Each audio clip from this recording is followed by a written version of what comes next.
quite a number of the sites in southeastern Utah have just never been explored or documented before. And so my volunteer crews and I have had the fortune to be able to do this baseline recording, to go to these sites as the first archaeologist to really ever get a look at them. Many you can backpack into or hike to in just a couple hours, but some of the really spectacular cliff dwellings and such are only accessible through the use of ropes or some type of rappelling or ascending. Haury was a field guy first and foremost, and I also am a field archaeologist first and foremost. Through his legacy, I've received several fellowships and scholarships through either Emil or Agnes Haury. And these have really allowed me to go to these places and do this really groundbreaking and interesting research.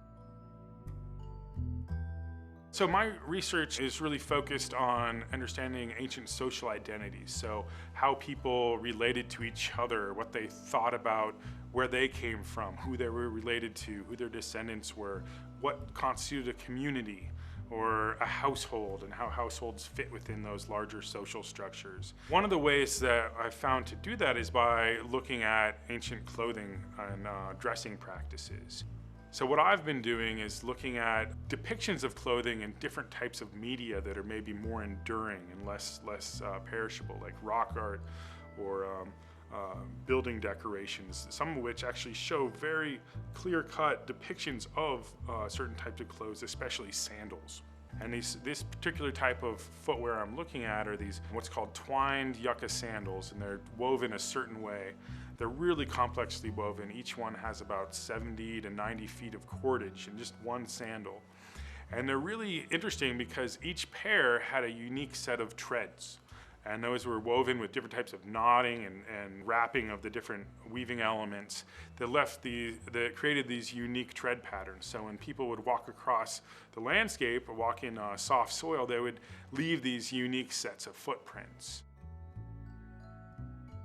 One of the reasons that this particular area of the Southwest is so important is because you can just go to these sites and the roofs are intact, the walls are there, the rock art and the kiva murals, building murals are there, and you can just see all these things. It basically looks like, in a lot of cases, that people just got up and left.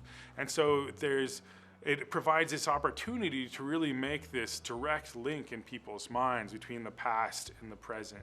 Oftentimes when we talk about archaeology, people think about these just hundreds of thousands year old culture, and it's hard for people to relate. But when you see these sites in such pristine condition, it really allows you to make that connection. It's not just an us and them. You can imagine what it would be like to live in these places. And that type of situation really fosters the awe and kind of the inspiration that really helps people to understand why you need to protect these places and the value they have. They aren't just a pile of old rocks that have been sitting there for thousands of years. You can see people's homes. You can see where they ground their food and cook their meals. So it's like a living museum in a way, where you can make those connections. You can see the artifacts just sitting there on the landscape.